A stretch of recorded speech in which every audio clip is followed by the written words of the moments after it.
Mr. Secretary, I think you're doing a good job. The best job that you can under the circumstances. I've listened to you in 2 hearings. I don't think you're a politician. I think you're doing the best you can to solve this problem.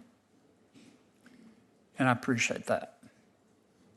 Can you tell me what a safe third party or safe third country agreement is? Sure. There's a provision in our immigration law, and it's an international standard as well, where you're acknowledging that another government's asylum process is full and fair, and it should be recognized, so that an asylum seeker can't cross through another country and then choose to enter yours and claim asylum if they were already in a safe place. Does it mean that if you're trying to make it to the United States, or strike that, if you're trying to make it to Mexico, let's say, but you step foot in the United States first, and you're seeking asylum status, then the United States has to prosecute your asylum status. Right. That if you're already in a country where you're not going to be persecuted, Right. where you have access to asylum, you shouldn't be allowed to move to another country to claim it there. If we made, or we inserted a safe third party or safe third country agreement into the USMCA, that would stop this problem cold, wouldn't it?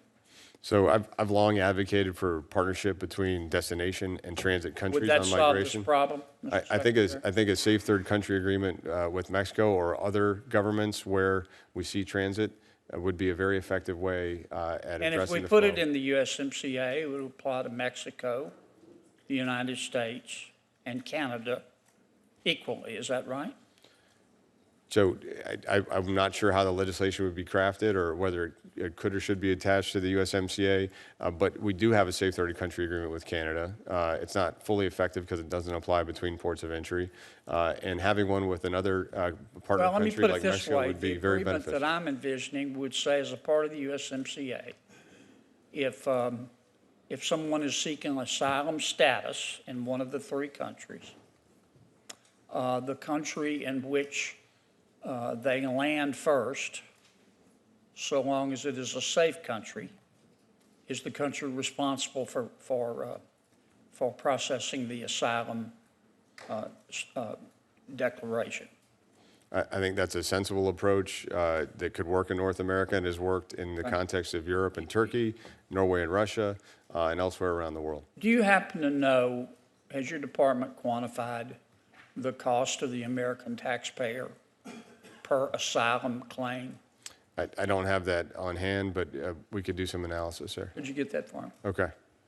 Can you tell me how much the American people have spent in money to the Northern Triangle countries trying to fix them so people don't want to leave? Well, under the Alliance for Prosperity, more recently, it's been in the range of $500 million a year. A lot of that money is still yet to be deployed, though. For how long? I think that's been going on for 3 years.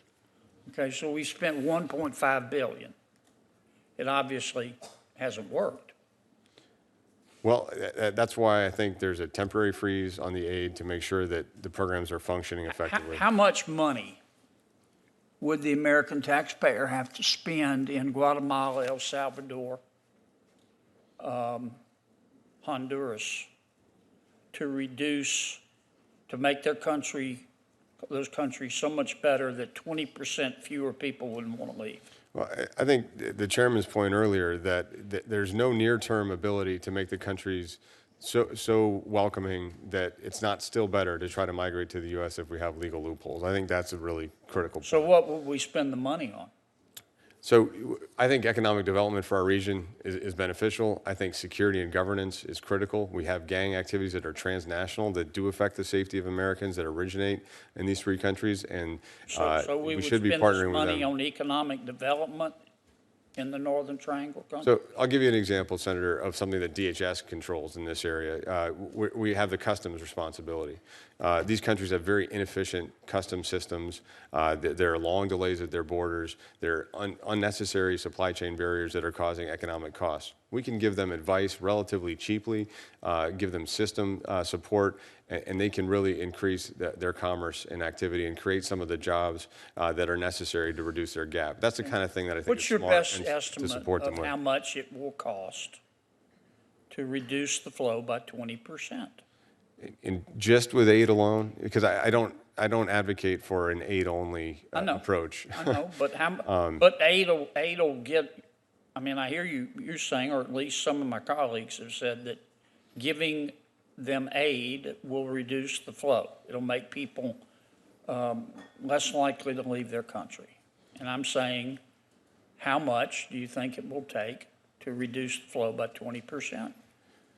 Yeah, and I don't have a sound estimate for you on that. I think there are some case studies we could look at in El Salvador with Plan El Salvador Seguro. The 60% drop in the murder rate and the reduction in migration we saw last year might be an instructive place to look. But I get it. It's hard to estimate sitting here, Senator. We don't know, do we? Okay. Let me ask you one last question. If 90% of the people who are in our country illegally are showing up for their hearings, how did we get 11 million people in our country illegally? Yeah, that's why I recommended we go back and provide comprehensive data on the different categories. In our experience, majority of people aren't showing up for their hearings, and those that do get a final order get it in absentia for the most part and are not being repatriated effectively, which is why we have this draw and this pull factor. All right. Last one. When counsel is provided for our neighbors who come here illegally, who pays for the counsel? It would be the American taxpayer. And do you know how much we're paying in legal fees? Well, we're not doing that right now. We did get appropriations in 19 to Right. try again with a family case management program to see if they could have successful results. Can you get me a number quantified on the cost per asylum applicant?